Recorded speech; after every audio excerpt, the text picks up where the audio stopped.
Grand opening Gokulam signature jewellers May 4న కూకట్పల్లిలో కాజల్ అగర్వాల్ గారిచే గొప్ప ప్రారంభం. కాశ్మీర్ పహల్గాంలో ఉగ్రదాడులు జరిగి ఇప్పటికీ 10 రోజులు గడిచినా కేంద్రం ఇంకా ఎందుకు చర్యలు తీసుకోలేకపోతోంది?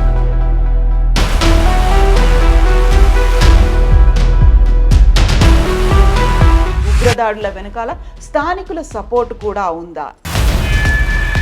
ఎందుకని కేంద్రం ఇప్పటికీ సైలెంట్గా ఉంది? మరోవైపు ఆపరేషన్ కగార్ పేరుతో ఇక్కడెందుకు ఇంతమంది బలగాల్ని మోహరిస్తున్నారు? బోల్డన్ని విషయాలున్నాయి మాట్లాడుకోవడానికి. మనతో పాటుగా ఉన్నారు బీజేపీ ఎంపీ లక్ష్మణ్ గారు. అంటే అక్కడ అమాయకులైనటువంటి ప్రాణాలు పోయాయి, స్థానికుల సపోర్ట్ ఉంది అంటున్నారు. అయినప్పటికీ సెక్యూరిటీ వైఫల్యం అక్కడ కనిపిస్తుంది. ఆ సంఘటన జరిగినటువంటి సందర్భంలో మేమందరం అక్కడే ఉన్నాం. అందరూ ఎదురు చూస్తున్నారు. ఆ ముగ్గురికి ఊహా చిత్రాలు వచ్చాయి. వాళ్ళని ఎందుకు ఐడెంటిఫై చేయలేదు? ఆ మిలిటరీ చీఫ్ ఎవరైతే ఉన్నారో ఎంత మూర్ఖంగా ఒక నరహంతకుడిగా వ్యవహరిస్తున్నారో. అట్లీస్ట్ ఇంత జరిగిన తర్వాత మోదీ కనీసం బయటకు వచ్చి మాట్లాడలేదే, జాతి ప్రజలు దేశ ప్రజలను ఉద్దేశించి అక్కడ ఉన్నటువంటి కుటుంబీకులకు సంతాపంగా ఆయన మాట్లాడలేదే అనేది ఉంది కదా. మోడీ గారి ఆలోచన ఎటువంటి action speaks louder than voice.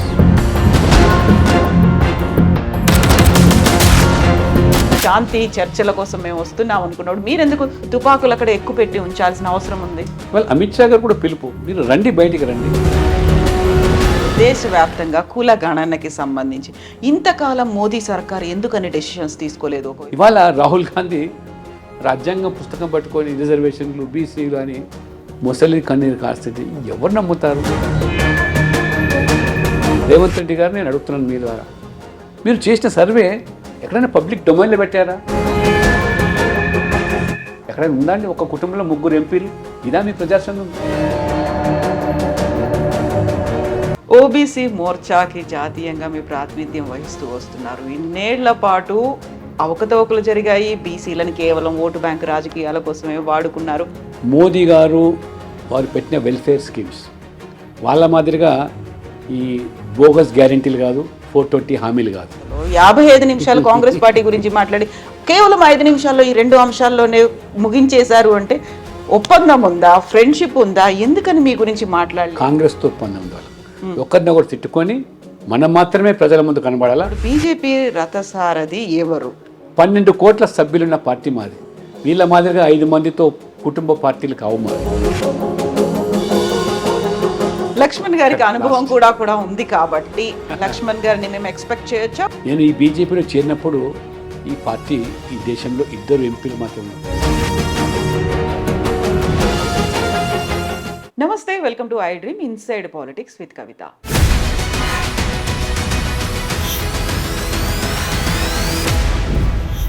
Kashmir పహల్గాంలో ఉగ్రదాడులు జరిగి ఇప్పటికీ 10 రోజులు గడిచినా కేంద్రం ఇంకా ఎందుకు చర్యలు తీసుకోలేకపోతోంది? ఉగ్రదాడుల వెనకాల స్థానికుల సపోర్ట్ కూడా ఉందా? ఎందుకని కేంద్రం ఇప్పటికీ సైలెంట్గా ఉంది? మరోవైపు ఆపరేషన్ కగార్ పేరుతో ఇక్కడెందుకు ఇంతమంది బలగాల్ని మోహరిస్తున్నారు? బోల్డన్ని విషయాలున్నాయి మాట్లాడుకోవడానికి. మనతో పాటుగా ఉన్నారు బీజేపీ ఎంపీ లక్ష్మణ్ గారు. లక్ష్మణ్ గారు నమస్కారం అండి. ఎలా ఉన్నారు మీరు? నేను బాగున్నాను. So 2 issues. ఒకవైపు ఏమో టెర్రరిస్ట్ అటాక్ జరిగింది, అక్కడేమో ఏం జరుగుతుందో తెలియట్లేదు. మీటింగ్ల మీద మీటింగ్లు అవుతున్నాయి, ఎన్ఐఏ అక్కడ ఉంది, ఇవన్నీ ఉన్నాయి. At the same time operation Kagar ఇక్కడ మాత్రం 25,000 మంది పోలీస్ బలగాల్ని ఇక్కడ మోహరించారు. అక్కడ ఏం జరుగుతుంది అంటే అక్కడ అమాయకులైనటువంటి ప్రాణాలు పోయాయి, స్థానికుల సపోర్ట్ ఉంది అంటున్నారు. అయినప్పటికీ సెక్యూరిటీ వైఫల్యం అక్కడ కనిపిస్తుంది. వీటన్నిటి గురించి ఎందుకు మాట్లాడట్లేదు ఇప్పటిదాకా? కవిత గారు, వాస్తవంగా చూసినట్టయితే ఆ సంఘటన జరిగినటువంటి సందర్భంలో మేమందరం అక్కడే ఉన్నాం. పార్లమెంటు బృందము, ఎంపీలందరం కూడా పబ్లిక్ అకౌంట్స్ కమిటీ మీటింగ్ సందర్భంగా 4 రోజులు, చివరి రోజు 22 మేము ఆ 4 రోజులు కూడా శ్రీనగర్, గుల్మర్గ్ ఆ ప్రాంతాల్లో మీటింగ్ తర్వాత పర్యటిస్తూ ఉన్నప్పుడు పార్టీలకు అతీతంగా ఎంపీలందరూ కూడా తమ ఆశ్చర్యాన్ని వ్యక్తం చేశారు. వాట్ సార్ట్ ఆఫ్ డెవలప్మెంట్ ఇది, ఇంత ఇన్ఫ్రాస్ట్రక్చరు, ఫ్లైఓవర్స్, రోడ్స్, కొత్త కొత్త బిల్డింగ్స్, ఎయిమ్స్, ఇవన్నీ చూసి ఆ కాశ్మీరైనా మనం మళ్ళీ వచ్చింది అనేటువంటిది చాలా బాహాటంగా వ్యక్తం చేశారు. అక్కడ ఉన్నటువంటి స్థానికులందరూ కూడా వాళ్ళకు ఎంప్లాయ్మెంట్ ఆపర్చునిటీస్ పెరిగినాయి, ఉపాధి అవకాశాలు దొరుకుతూ ఉన్నాయి. చిన్న చిన్న అమ్మాయిలు కూడా మంచి శాలరీతో మెయిన్ స్ట్రీమ్లోకి ఆ రకంగా రావడం జరిగింది. టూరిజం విపరీతంగా పెరిగిపోయింది. మరి ముఖ్యంగా 2019 ఆర్టికల్ 370 రద్దు తర్వాత అక్కడ మరి డెవలప్మెంట్ కానివ్వండి, లేదా టూరిజం పెరగడం వల్ల అక్కడ ఉన్నటువంటి వాళ్ళ స్థానికులకు ట్రావెల్స్, హోటల్స్, లాడ్జెస్, గైడ్స్, ఇవన్నీ కూడా మరి ఆపర్చునిటీస్ రావడం వల్ల గతాన్ని మర్చిపోయి వాళ్ళు ప్రధాన స్రవంతిలోకి వచ్చి వారు హాయిగా జీవిస్తూ ఉన్నారు. మోదీ గారు 370 ఆర్టికల్ రద్దు తర్వాత పరిణామాలు చాలా భయంకరంగా ఉంటాయనేటువంటిది ఏ ప్రచారం జరిగిందో దానికి భిన్నంగా ఆ కాశ్మీర్ అందాలను ఆస్వాదిస్తూ ఉన్నారు. దేశ నలుమూల నుంచి కూడా, విదేశాల నుంచి కూడా పెద్ద ఎత్తున వస్తూ ఉన్నారు. అయితే ఇది చూసి కండుగుట్టినటువంటి పాకిస్తాన్ ప్రేరేపిత ఉగ్రవాదం అక్కడ కనుమరుగైనప్పటికీ కూడా ఈ పెరుగుతున్నటువంటి ఎకానమీ డెవలప్మెంటు ఇది ఎప్పటికీ ఇంకా మనల్ని ఇంకా పట్టించుకోరు అనేటువంటిది స్థానికులు అనే ఆలోచనతో దొంగ దెబ్బ తీశారు. వారు ఎప్పుడో కాచుకొని చూస్తున్నట్టున్నారు, కానీ అక్కడ ప్రజల సపోర్ట్ కూడా దొరకటం లేదు. అంతకుముందు మీరు చూశారు రోజువారీగా stone pelting, tear gas shells, కాలేజీలు అన్ని మంచి బ్రహ్మాండంగా ఇప్పుడు ఇన్స్టిట్యూషన్స్ అన్నీ నడుస్తున్నాయి. మెడికల్ కాలేజెస్ వచ్చాయి, ఇంజనీరింగ్ కాలేజెస్ వచ్చాయి, ఐటీఐ, ఐఐటి లాంటి పెద్ద పెద్ద ఇన్స్టిట్యూషన్స్ వచ్చాయి. పిల్లలు కూడా చదువుకు వెళ్తూ ఉన్నారు. అయితే వాస్తవంగా అక్కడ స్థానికులు బహుశా మీరు అన్నట్టుగా ఎక్కడో వారికి ఆశ్రయం కల్పించుండవచ్చు, రెక్కి చేసినట్టుగా వార్తలు వస్తున్నాయి. ఇవన్నీ జరిగిన సంఘటన చాలా మరి దారుణంగా జరిగింది. ఒక నరమేధాన్ని సృష్టించారు. మతాన్ని అడిగి గుర్తించి చంపడం అనేది మొత్తం సభ్య సమాజం, ప్రపంచమంతా కూడా ఇవాళ పాకిస్తాన్ని ఏకాకి చేశాయి. వారు హిందూ అని తెలుసుకొని గుర్తించి ఆధార్ కార్డు, ఐడి కార్డు, రకరకాలైనటువంటి పద్ధతుల్లో గుర్తించి చంపేయడం జరిగింది. సరే, సెక్యూరిటీ ల్యాబ్స్ అనేది దాని మీద డెఫినెట్గా ప్రభుత్వం విచారణ జరుపుతూ ఉన్నది, ఆలోచన చేస్తూ ఉన్నది.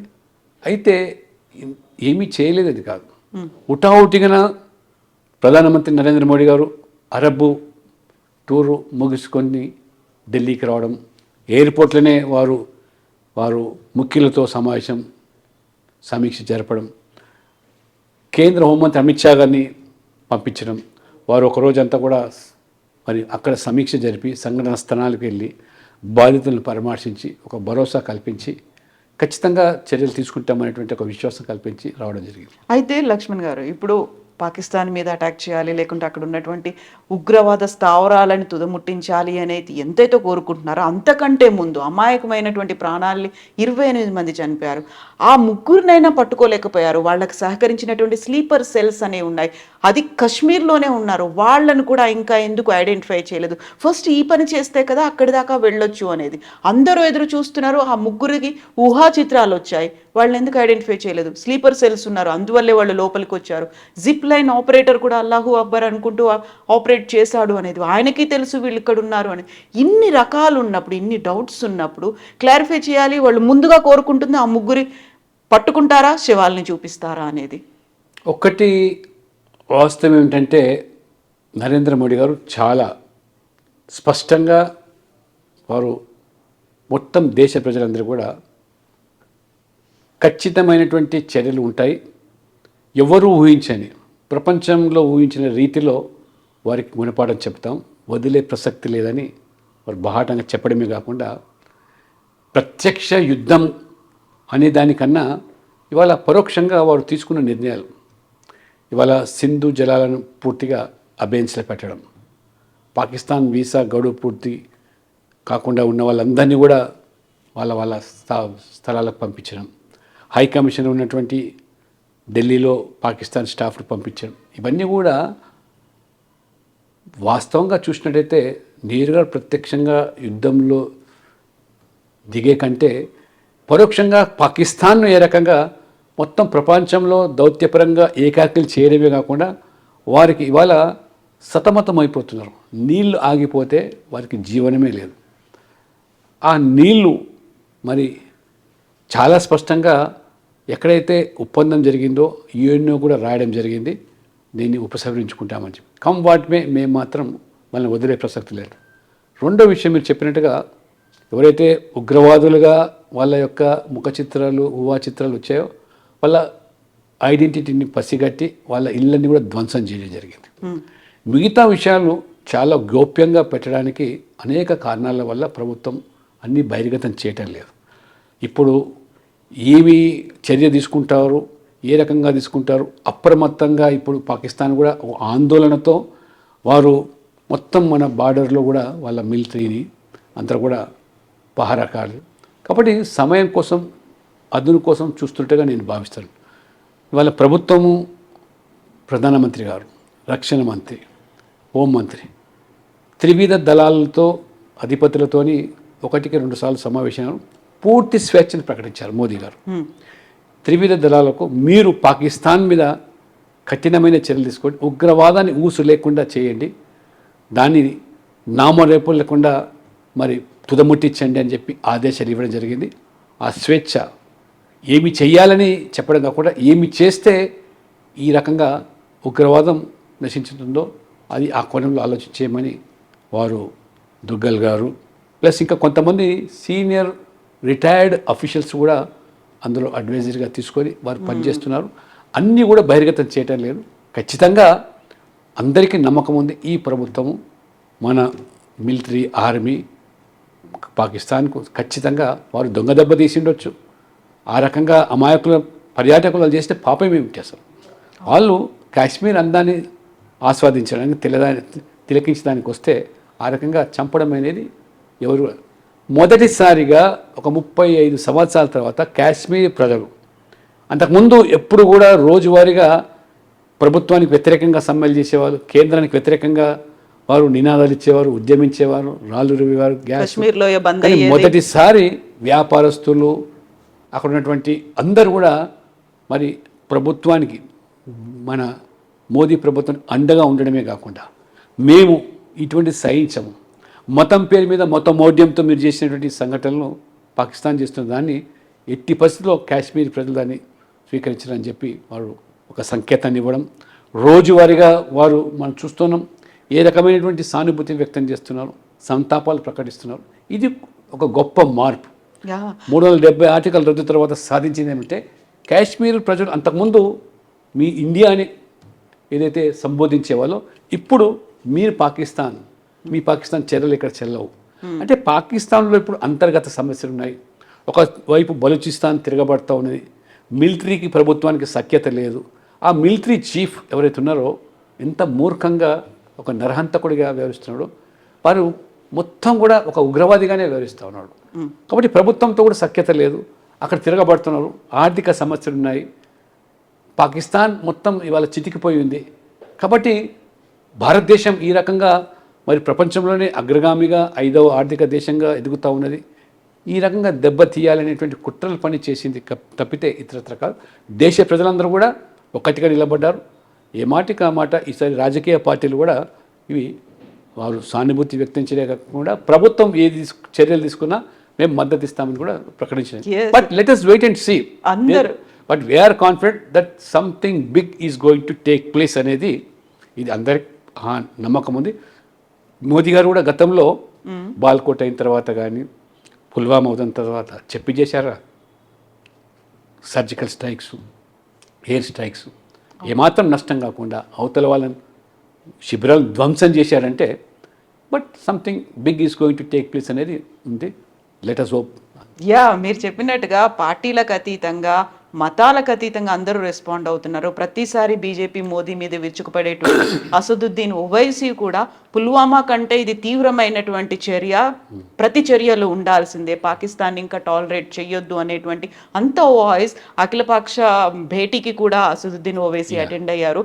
బట్ మీరు చెప్పినట్టుగా something will happen, something big will happen అని అనుకున్నప్పుడు అట్లీస్ట్ ఇంత జరిగిన తర్వాత మోదీ కనీసం బయటకు వచ్చి మాట్లాడలేదే, జాతి ప్రజలు దేశ ప్రజలను ఉద్దేశించి, అక్కడ ఉన్నటువంటి కుటుంబీకులకు సంతాపంగా ఆయన మాట్లాడలేదే అనేది ఉంది కదా. లేదు, ఇప్పుడు స్వయంగా హోంమంత్రి పోయి పరామర్శించాడు. మోదీ గారు కూడా బాహటంగా బహిరంగ సభలో కూడా అందరికి ప్రజలకు భరోసా కల్పించాడు, స్పష్టంగా కాకుండా ప్రకటించాడు. అది బీహార్ ఎన్నికల ప్రచారంలో భాగంగా అయిపోయింది. అది అవకాశం తీసుకొని అక్కడ మాట్లాడాడు, దేశ ప్రజలకు ఒక సందేశాన్ని ఇచ్చాడు. కాబట్టి అంటే మోడీ గారి ఆలోచన ఎట్లుందంటే action speaks louder than voice. ఆయన మాట్లాడడం తక్కువ, చేసేది ఎక్కువగా ఉంటుంది. So action will be louder than voice. అది మనం చూస్తాం. ఇవాళ భారతదేశానికి ఉన్న ప్రతిష్ట అగ్రదేశాలు కూడా మన వైపు చూస్తున్నాయి. కొంతమందికి కొన్ని దేశాలు కూడా, చైనా లాంటి దేశం కండు కుడుతుంది, ఎకనామికల్గా ఎదిగిపోతున్నది, ఎక్కడో ఇక్కడ దీన్ని ఆపాలి అనేటువంటి ఆలోచన వాళ్ళకు ఉంది.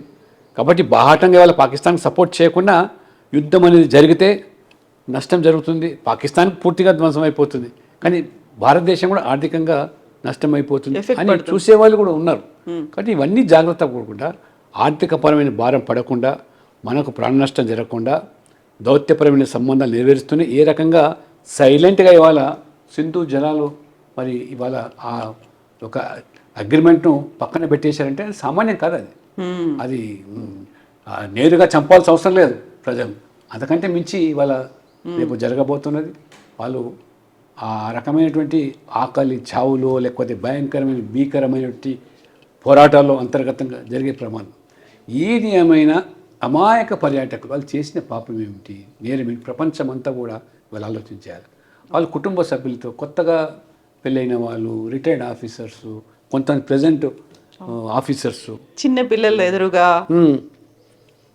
అంత మతమౌఢ్యం. అది ఇంత జరుగుతోంది కాశ్మీర్లో, అక్కడ జరుగుతోంది, ఏం జరుగుతోంది, యుద్ధం వస్తుందా, సర్జికల్ స్ట్రైక్ వస్తుందా, ఇవన్నీ అవుతున్నప్పుడు సడన్గా కర్రెగుట్టల దగ్గర ఉన్నటువంటి ఆపరేషన్ కగార్ 25,000 మంది పోలీస్ బలగాలు అక్కడ మోహరించారు. అక్కడ ఎన్కౌంటర్లు జరుగుతాయా, డంపులు పేలుతాయా, స్థానికులకు అపాయం జరగకుండా ఉండాలి, దీని మీద ఇంత ఫోకస్ పెట్టారు. అసలు యాక్చువల్గా శాంతి చర్చలకు మేము వస్తాము, కాల్పుల విరమణ ఒప్పందం అనేది ఉంది, దాన్ని మేము తెల్ల జెండాని పట్టుకొని వస్తున్నాం, శాంతి చర్చల కోసం మేము వస్తున్నాం అనుకున్నాడు. మీరెందుకు తుపాకులు అక్కడ ఎక్కువ పెట్టి ఉంచాల్సిన అవసరం ఉంది? అంటే ఇవాళ కొత్తగా ఉన్న పలంగా అక్కడ మోహరింపు జరిగింది అనేది కాదు, అది చాలా రోజుల నుంచి కూడా ఈ యొక్క హింసను విడనాడాలని ప్రభుత్వం ఆలోచన, ఆయుధాలకు స్వస్తి పలకాలని. ప్రజాస్వామ్యంలో మనకు రాజ్యాంగం కల్పించిన హక్కులు ఉన్నాయి, హక్కుల పరంగా పోరాటం చేసి సాధించుకోవడానికి అవకాశం ఉన్నా వారు నమ్మినటువంటి సిద్ధాంతం ఆయుధం.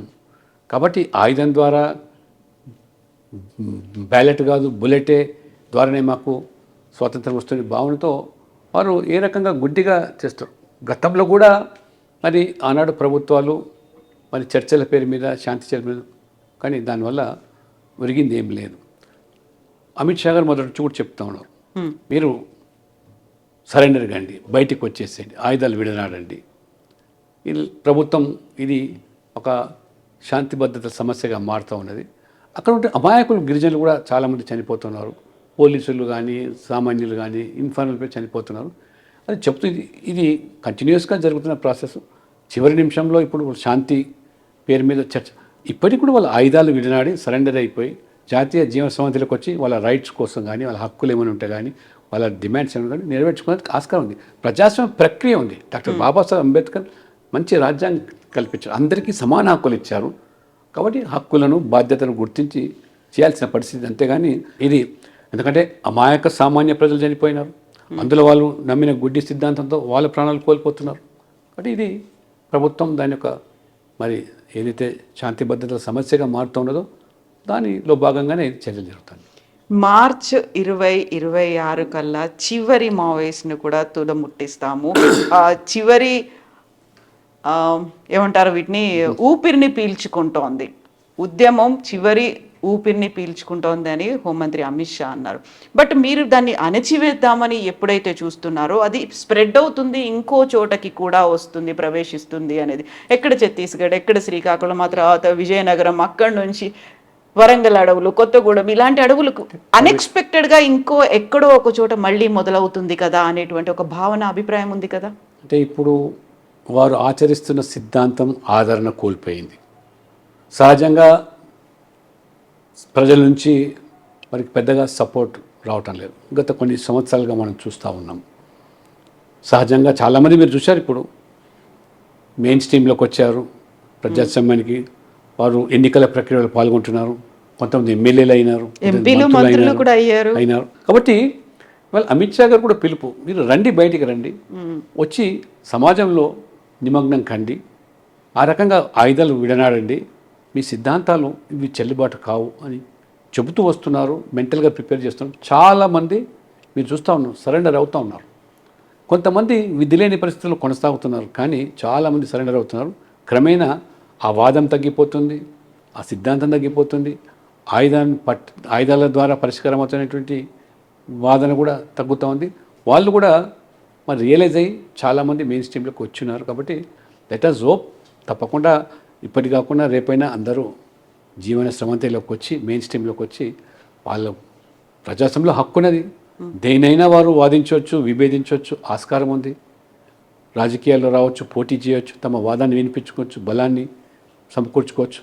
కానీ ప్రజాపంతాలో జరగాలనేదే అందరి అభిప్రాయం. ప్రజలు కూడా అదే కోరుకుంటారు. ప్రజాస్వామ్యం విరాజిల్లాలనేదే కోరుకుంటాను. దేశవ్యాప్తంగా కుల గణనకి సంబంధించి ఇంతకాలం మోదీ సర్కార్ ఎందుకని డెసిషన్స్ తీసుకోలేదు? ఒకవైపు కర్ణాటక, ఆ తర్వాత తెలంగాణ చేసిన తర్వాత మాత్రమే తెలంగాణని ఆదర్శంగా తీసుకొని దేశవ్యాప్తంగా కుల గణన చేయబోతోంది మోదీ సర్కార్, కాదంటారా? ఆడలేక మధ్యలో ఓడినట్టు కాంగ్రెస్ వాళ్ళు ఇప్పుడు కొత్తగా మమ్మల్ని చూసి ఏదో చేశారని. అంటే వాళ్ళ వాస్తవంగా ఈ యొక్క కుల గణన 64 సంవత్సరాలు కాంగ్రెస్ అధికారం ఉన్నది. ఏనాడు కూడా మీకు దాని మీద ధ్యాస లేదు, చిత్తశుద్ధి లేదు. కేవలం రాజకీయపరమైన కోణంలో ఆ అంశాన్ని లేవనెత్తి రాహుల్ గాంధీ రాజకీయ పబ్బం గడుపుకునే ప్రయత్నం చేశారు. నిజంగా మీకు చిత్తశుద్ధి ఉన్నట్టయితే బ్రిటిష్ హయాంలో జరిగినటువంటి చివరి కుల గణన 1931 ఈజ్ ద లాస్ట్ మరి క్యాస్ట్ బేస్డ్ సెన్సస్. రాజ్యాంగంలో ఆర్టికల్ 246 మనకు హక్కు కల్పించింది సెన్సస్ అనేది, 10 సంవత్సరాలు జరిపే సెన్సస్. ఈ డిమాండు ఇప్పుడు కొత్తగా లేదు, ఈ ప్రభుత్వాలు ఉన్నప్పుడు కూడా డిమాండ్ ఉంది. కాంగ్రెస్ ఉన్నప్పుడు మీరు చేయలేదు, వాళ్ళ మీద మీకు ప్రేమ లేదు.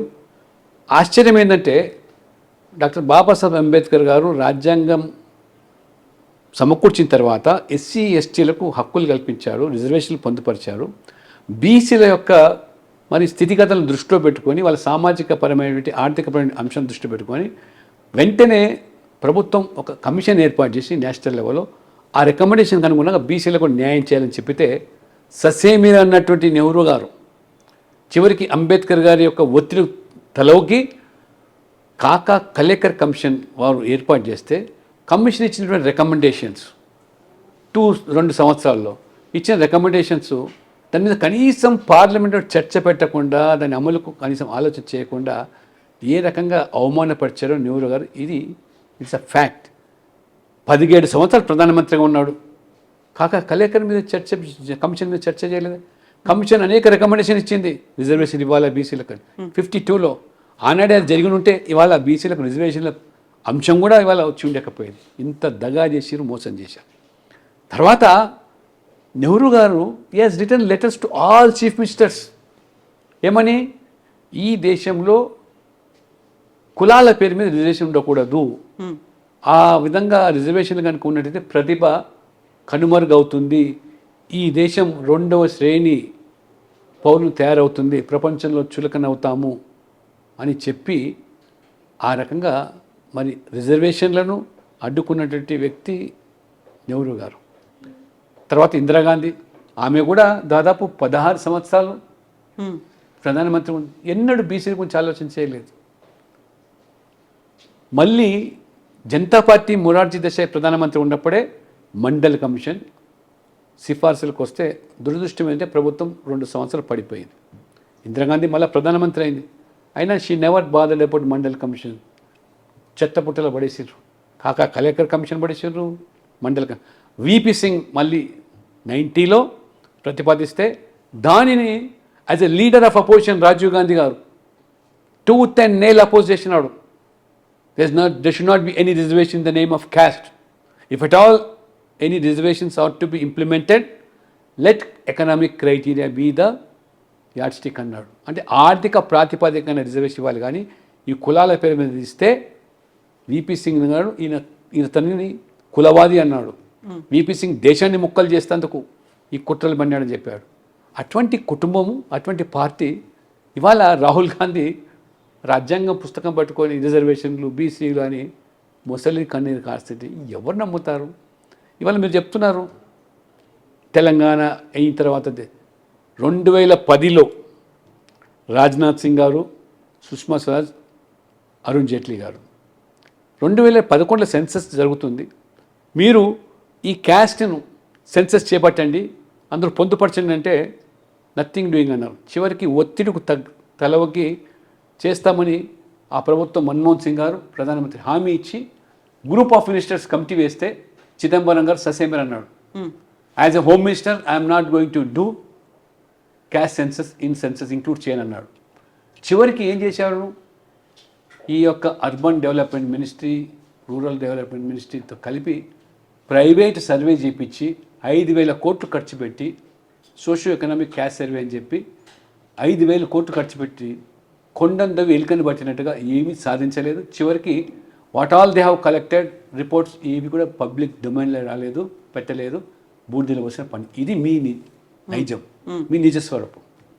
కర్ణాటకలో సిద్ధరామయ్య గారు మొదటిసారి ముఖ్యమంత్రి అయినప్పుడు కాంగ్రెస్, ఆయన 300 కోట్లు ఖర్చు పెట్టి సర్వే చేశాడు, క్యాస్ట్ సర్వే చేశాడు. బట్ ఈ డిడ్ నాట్ పబ్లిష్. ఎందుకంటే ఇంటర్నల్గా కాంగ్రెస్లో ఉన్న నాయకులు చాలామంది అభ్యంతరం వ్యక్తం చేశారు కాబట్టి ఈ రోజు వరకు కూడా పబ్లిష్ చేయలేదు. ఇప్పుడు ఏదో కూనీ రాగాలు తీసి Telangana role model, Telangana road map అంటే ఏం రోల్ మోడల్ అండి? ఏం చేశారు మీరు? రేవంత్ రెడ్డి గారు నేను అడుగుతున్నాను మీ ద్వారా, మీరు చేసిన సర్వే ఎక్కడైనా పబ్లిక్ డొమైన్లో పెట్టారా? ఏ గ్రామంలో ఏ సామాజిక వర్గం ఆర్థికంగా, సామాజికంగా, విద్య ఉద్యోగపరంగా ఈ లెక్కలు ఏమైనా బయట పెట్టారా? ఏ బేసిస్ మీద మీరు ఇవాళ మోడల్ అంటున్నారు? ఇవాళ 46% బీసీలు, 10% ముస్లిం బీసీలు అని కొత్తగా తెర మీద తీసుకొచ్చి 56% అని చెప్తారు. అంటే ఇవాళ 12% ముస్లిం పాపులేషన్, 10% బీసీలు అంటే ఇదా మీ రోల్ మోడల్? దేశంలో ఉన్న ముస్లింలను 90% బీసీలు చేయమన్నా మీ రోడ్ మ్యాప్? కాబట్టి ఆ రోజు మోసం చేశారు. నెహ్రూ నుంచి మొదలుకుంటే ఇందిరాగాంధీ, రాజీవ్ గాంధీ వరకు. మన్మోహన్ సింగ్ చెప్పిన చిదంబరం చేయలేదు. ఇప్పుడు మీరేదో చేశామని నాటకీయ ఫక్కీలు చేస్తున్నారు ఓట్ల కోసం అనేది ప్రజలు తెలుసు. ఇప్పటికైనా మీకు చిత్తశుద్ధి ఉంటే మీరు పబ్లిక్ డొమైన్లో పెట్టండి. మీరు చేసిన సర్వే 70 రోజులు చేశాం, 100 కోట్లు ఖర్చు పెట్టాం, ఏ ఊళ్ళో ఏ క్యాస్ట్లో ఎవరు ఎంత ఉన్నారు అన్ని కులాలను పెట్టండి. ఇప్పుడు మోదీ గారు తీసుకునేది ఒక చరిత్రాత్మక నిర్ణయం. ఇవాళ మోదీ గారు తీసుకున్నారంటే పూర్తిగా శాస్త్రీయంగా అధ్యయనం చేసి అది ఆ శాంక్టిటీ ఉండే విధంగా, రేపు కోర్టులో కూడా ఎవరు పోయినా అది నిలబడే విధంగా ఇది చేయబోతున్నారు. ఇది అద్భుతం. 75 years ఆఫ్ ఇండిపెండెన్స్లో, ఈ దేశ స్వాతంత్రంలో ఇంత సాహసోపేత నిర్ణయం తీసుకున్నది మోదీ గారికే సాధ్యమైంది. మోదీ గారు అంటే మోదీ హై తో ముమ్కిన్. ఎందుకంటామంటే మోదీ గారు అసాధ్యం అనుకున్న దాన్ని సాధ్యం చేయగలిగిన మహానుభావుడు. అయితే ఇప్పటికి మోదీ థర్డ్ టర్మ్, మోదీ 3.0 ఇప్పుడు ఎందుకు చేయాల్సి వచ్చింది? భారత్ జోడో యాత్రలో భాగంగా రాహుల్ గాంధీ ప్రతిసారి ప్రతి చోట అదే మాట మేము కేంద్రంలో అధికారంలోకి వస్తే దేశవ్యాప్తంగా కులగణన చేస్తాము, తెలంగాణలో అధికారంలోకి వచ్చింది కాబట్టి చేసింది. ఇంతకాలం ఎందుకు పట్టింది? గతంలో కాంగ్రెస్ పార్టీ చేయలేకపోయింది, ఏ సిఫార్సులు వచ్చినా ఏదైనా పక్కన పడేసింది అనుకున్నప్పుడు ఇంత టైం తీసుకోవాల్సిన అవసరం ఏముంది? వాళ్ళు వచ్చేది లేదు, చచ్చేది లేదు, చేసేది లేదు, అంత ఉన్నప్పుడు చేసింది లేదు. కాబట్టి ఒక పాచిక వేశారు. అయితే వాస్తవంగా మోదీ గారు దాన్ని ఛాలెంజ్గా తీసుకొని ఇవాళ ఎఫెక్టివ్గా జరపాలి. వీళ్ళ మాదిరిగా చేసి తొక్కిపెట్టడం కాదు, వీళ్ళ మాదిరిగా డబ్బులు ఖర్చు పెట్టి వృధా చేయడం కాదు, చేసి నిరూపించు. ఇవాళ మోదీ గారు ఇవాళ వాస్తవంగా ఒక సామాజిక న్యాయం, ఈ దేశంలో అన్ని సామాజిక వర్గాలకు న్యాయం జరగాల. ఎస్సీ, ఎస్టీ, బీసీ, మహిళలు, దాంతోపాటు అగ్రవర్ణాలు ఉన్న పేదలకు ఎవరండి రిజర్వేషన్ ఇచ్చింది? ఇవాళ 33% ఉమెన్ రిజర్వేషన్ మీరు సోనియా గాంధీ మహిళా ప్రెసిడెంట్ కాంగ్రెస్, యూపీఏ చైర్పర్సన్, మీ మిత్రపక్షాలు అడ్డుకుంటే చేయలేని నిస్సహాయత మీరు వ్యక్తం చేస్తే, ఎవరైతే ఆ రోజు బిల్లు చించారో ఆ చించిన వాళ్ళ ద్వారా అనుకూలంగా ఓటు వేయించినటువంటి మహానుభావుడు నరేంద్ర మోడీ గారు. మహిళా బిల్లుకు ఒక్కరు కూడా వ్యతిరేకంగా ఎక్సెప్ట్ ఫర్ ఓవైసీ. మీరు ఏ పార్టీలు అయితే వద్దని ఈ పార్టీలు మాకు వద్దంటూనే మీరు చేయలేకపోయారో వాళ్ళ ద్వారా సానుకూలంగా ఓటు వేయించిందంటే దట్ ఈస్ మోడీ. ఆ రకంగా మహిళా బిల్లు తీసుకొచ్చారు. అగ్రవర్ణాలు ఉన్న పేదలకు, ఎస్సీ ఎస్టీ బీసీలే కాదు, ఆర్థికంగా వాళ్ళు చాలామంది సమాజంలో చూస్తాం. బ్రాహ్మణులు పౌరవృత్యం కోసం నేను ఎమ్మెల్యేగా ఉన్నప్పుడు కూడా అసెంబ్లీలో మాట్లాడాను. నా చిక్కడపల్లిని స్వరాజ్ హోటల్ దగ్గర పౌరవృత్యం కోసం పరిగాపులు కాస్తుంటారు. ఎక్కడ పౌరవృత్యం దొరికితే మాకు ఎదురు చూస్తూ ఉంటారు రోడ్ మీద. అటువంటి దీన స్థితిని గమనించినటువంటి వ్యక్తిగా నరేంద్ర మోడీ గారు 10% ఈడబ్ల్యూఎస్ రిజర్వేషన్. మీరు ఎంతసేపు ఎస్సీ ఎస్టీ బీసీ అని చెప్పి కాకమ్మ కబుర్లు చెప్పి మీ కుటుంబం మీరు తప్పితే ఎవరిని గుర్తించారు, ఎవరిని ఆదరించారు? మరి నరేంద్ర మోడీ గారు ఒక ఆదివాసీ మహిళ రాష్ట్రపతి చేశారు, ఒక గొప్ప మైనార్టీ శాస్త్రవేత్తను రాష్ట్రపతి చేశారు, ఒక దళితుని రాష్ట్రపతి చేశాం. ఇవాళ ఒక BC most backward class person third time కన్సిక్యూటివ్గా ప్రజాస్వామ్య ప్రక్రియలో భాగంగా ప్రధానమంత్రిగా అవుతే సహించలేక రాహుల్ గాంధీ ఆయన సామాజిక వర్గాన్ని ఆపాదిస్తూ వారు ఏ రకంగా విమర్శలు చేశారో కోర్టు ముట్టకాయలు వేసింది. ఆ రకంగా ఈ సామాజిక వర్గం అందరూ కూడా దొంగలని, అంటే బీసీలను అవమానపరిచే విధంగా మాట్లాడిన వ్యక్తి. అంటే ఒక బీసీ ఏంటి, పేదవాడు ఏంటి, ఛాయ అమ్ముకున్నవాడు ఏంటి, ఈ దేశానికి ప్రధానమంత్రి కావడం ఏంటి, మేము మా కుటుంబం సంపన్న కుటుంబం, మాది రాచరికము, మేము పాలించాలి ఈ దేశాన్ని. ఎక్కడైనా ఉందండి ఒక కుటుంబంలో 3 ఎంపీలు? ఇదా మీ ప్రజాస్వామ్యం? ఒకటే కుటుంబంలో 3 ఎంపీలు, తల్లి కొడుకు బిడ్డ, ఇది మీ ప్రజాస్వామ్యం. అందుకనే ప్రజలు వాళ్ళు గుర్తించారు కాబట్టి రిపీటెడ్గా మిమ్మల్ని ఓడిస్తున్నారు, రిపీటెడ్గా మోదీ గారిని గెలిపిస్తూ ఉన్నారు. మొన్న ఢిల్లీలో డక్ అవుట్, ఒక్కసారి కాదు, consecutive hat trick duck out Rahul Gandhi. 0 seat ఢిల్లీలో, 1 సీటు సార్. ఇది మీ ప్రజలు మీ మీద ఉన్న నమ్మకం, విశ్వాసం. అదే మోదీ గారి విశ్వాసం ఏంటంటే మోదీ జో బోల్తా హై కర్కే దిఖాతా హై, జో కర్ సక్తా హై వహీ బోల్తా హై. అది మోదీ. కాకపోతే ఆలస్యం అయిందని అనిపించట్లేదా? వాళ్ళు ఆలస్యం చేశారు 60 ఏళ్ళు 6 దశాబ్దాలు అనుకున్నప్పుడు. దీనికైనా సమయం రావాలి. 10 సంవత్సరాల్లోనే ఇన్ని అద్భుతాలు. ఇది కేవలం క్యాస్ట్ సెన్సస్ కాదు. First time national backward class కమిషన్కు ఒక కాన్స్టిట్యూషన్ స్టేటస్ ఇచ్చింది, మీరు ఇవ్వలేదు, మోదీ గారు ఇచ్చారు. 27 ఓబీసీ సామాజిక వర్గాన్ని కేంద్రంలో మంత్రివర్గం చేశాడు. 75 సంవత్సరాల స్వాతంత్ర దేశంలో మొదటిసారి 27 మంది ఓబీసీలు మంత్రులుగా కావడం. 27% reservation in education institution, central ఎడ్యుకేషన్లో కేంద్రీయ విద్యాలయం, నవోదయ పాఠశాల, సైనిక్ స్కూల్స్, న్యాయ విశ్వవిద్యాలయాలు, సైనిక్ స్కూల్స్లో బీసీ రిజర్వేషన్, అమ్మాయిలకు రిజర్వేషన్స్. ఇప్పుడు లక్షల మంది సంవత్సరానికి మంచి క్వాలిటీ ఎడ్యుకేషన్, ఉన్నత స్థాయికి ఎదుగుతున్నాం. వాళ్ళ జీవన ప్రమాణాలు మారిపోతున్నాయి. నీట్లో జరిగేటువంటి దాంట్లో మెడిసిన్ డాక్టర్స్ కావడానికి వాళ్ళ బీసీ బిడ్డలకు అవకాశం మోదీ గారు ఇచ్చారు. కొన్ని సంవత్సరానికి వాళ్ళ 1,00,000 సీట్లలో 25,000 మంది వాళ్ళు డాక్టర్లు అవుతున్నారు బీసీ. మీరు చేసింది ఏమిటి? ప్రజలు ప్రశ్నిస్తున్నారు, అర్థం చేసుకుంటారు. అమాయకులు కాదు మోసపోవడం, చదువుకుంటున్నారు, తెలివి పెరుగుతూ ఉన్నది కాబట్టి చైతన్యమవుతున్నారు. మీకు కర్రు కాల్చి వాత పెడుతున్నారు, మోదీ గారిని కీర్తిస్తూ ఉన్నారు. ఓబీసీ మోర్చాకి జాతీయంగా మీ ప్రాతినిధ్యం వహిస్తూ వస్తున్నారు. ఇన్నేళ్ల పాటు అవకతవకలు జరిగాయి. బీసీలను కేవలం ఓటు బ్యాంకు రాజకీయాల కోసమే వాడుకున్నారు. వాళ్ళని రాజకీయంగా ఎదగనివ్వలేదు, ఉన్నతమైనటువంటి పదవుల్లో రాలేదు.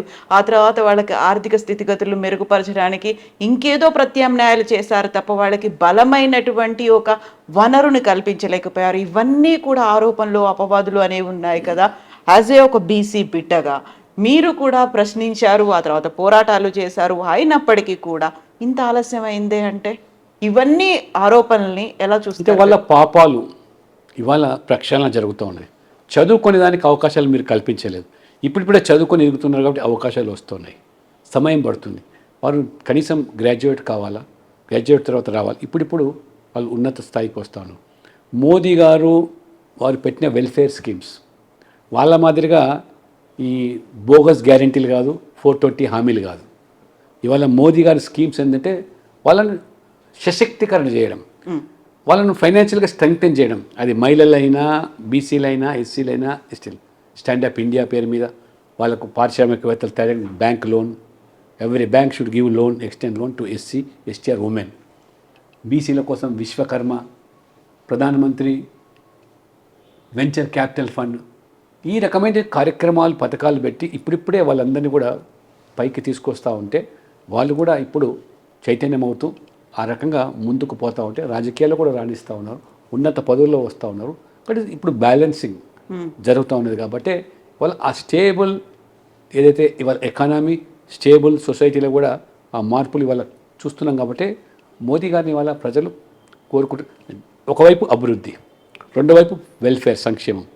There is a Lakshmana Rekha between welfare and freebies. ఆ గీత దాటకుండా చేస్తున్నాడు. మీరు ఎంతసేపు అసెట్ క్రియేట్ చేయకుండా ఉన్న ఆస్తులను కూడా పంచుకుంటూ పోతూ ఉన్న పంచ కూడా ఓడిపోయే పరిస్థితి మీరు తీసుకొస్తూ ఉంటే ఇవాళ ఆస్తులు అసెట్స్ క్రియేట్ చేస్తూ స్ట్రెంగ్తెన్ చేస్తూ వాళ్ళని పటిష్టం చేస్తూ ఆర్థికంగా సహాయం అందిస్తూ ఇవాళ చిన్న వ్యాపారులు, వీధి వ్యాపారులు మొదలుకుంటే PM Svanidhi, Mudra, stand up India, ఇన్ని కార్యక్రమాలు ఆ రకంగా ఆర్థిక సహాయం చేస్తూ ఎవరికి దిక్కు లేని వారికి నేనే దిక్కు, నేనే కొలాటరల్ సెక్రటరీ అని బ్యాంకులకు పూచి మోదీ గారు స్వయంగా కొన్ని కోట్ల మందిని ఇవాళ ఆదుకుంటా ఉన్నాడు.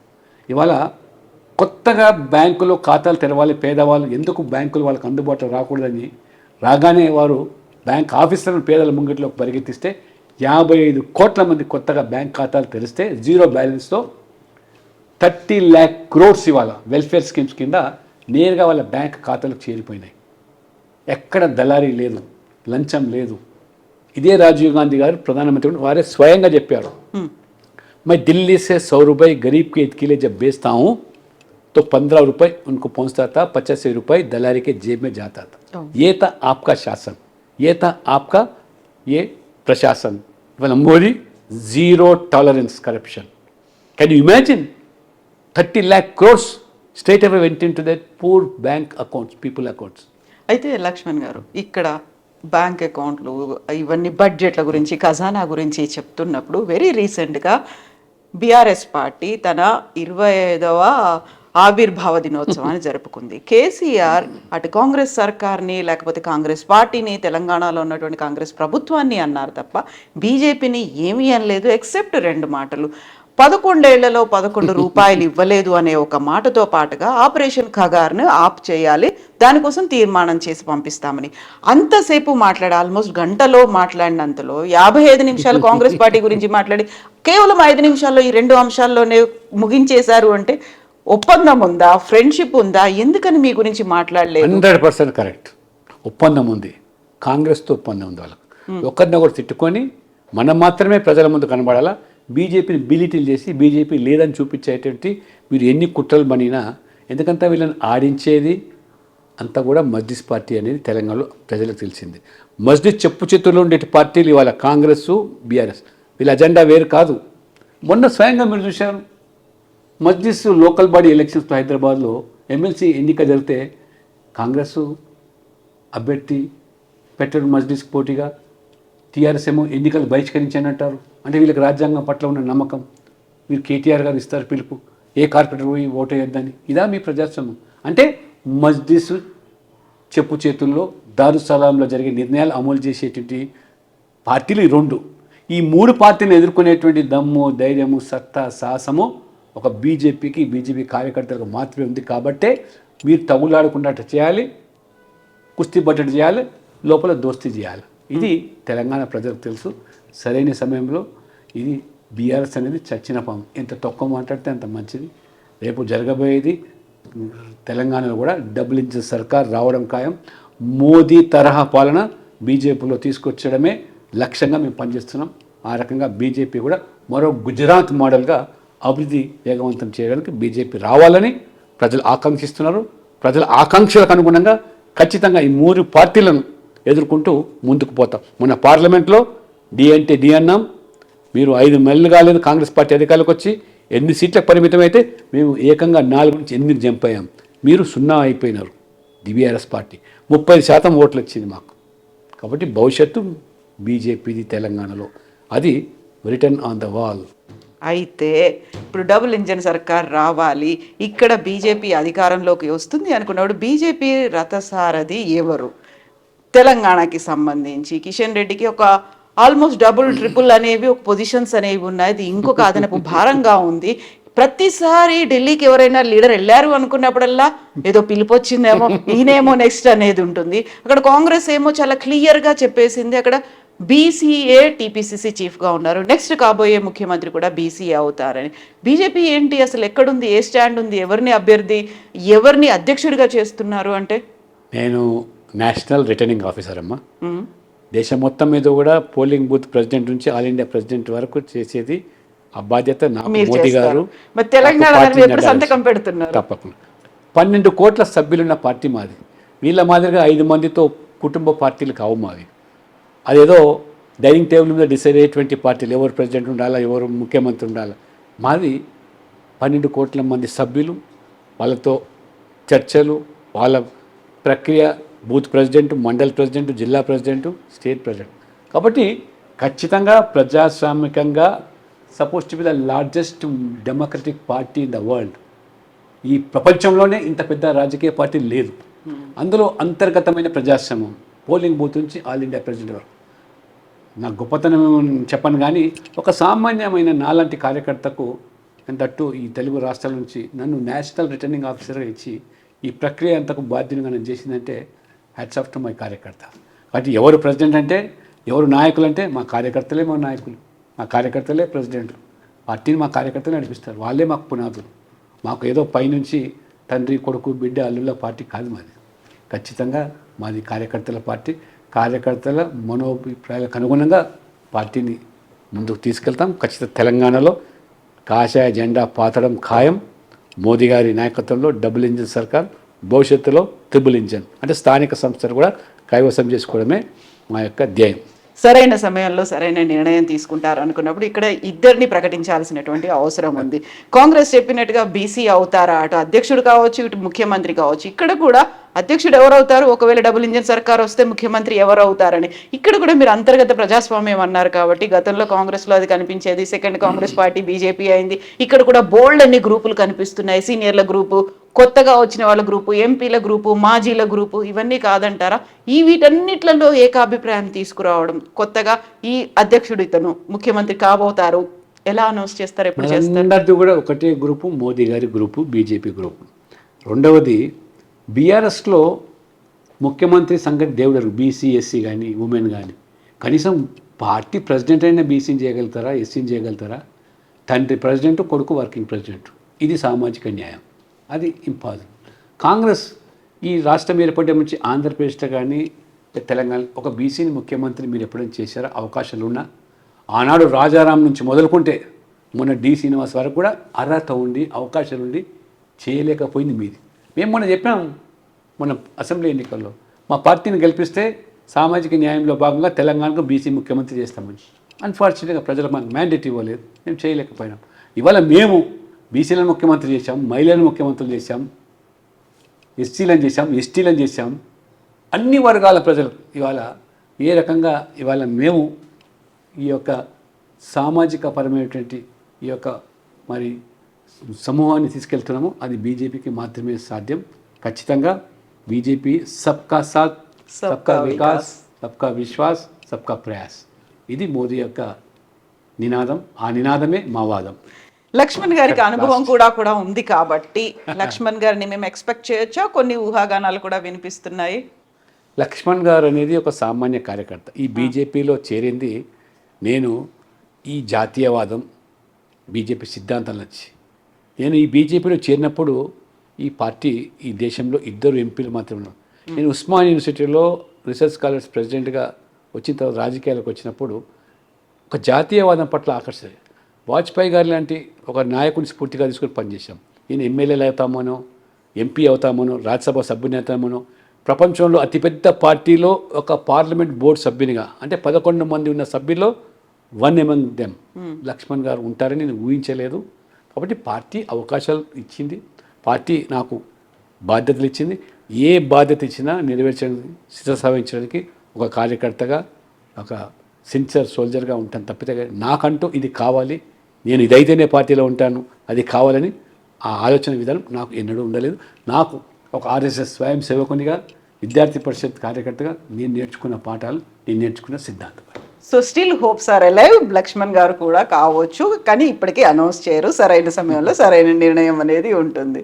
Thank you so much Lakshman గారు. బెస్ట్ విషెస్ టు యూ అండి. Thank you.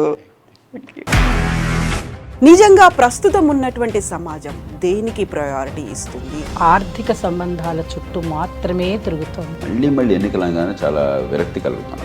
మంచి అనిపిస్తుంది కదా, లేడీస్ కూడా ఛాలెంజింగ్ జాబ్స్ చేసినప్పుడు చాలా బాగుంటది. ట్రాఫిక్ అసిస్టెంట్స్ గా నియమించిన ట్రాన్స్జెండర్స్ అందరితో సాల్యూట్ చేయించుకుంటున్నారు. ఫుడ్ డెలివరీ ఇవ్వటానికి వెళ్ళినటువంటి డెలివరీ బాయ్ అనిల్ పై కళ్ళ ముందు పెళ్ళండి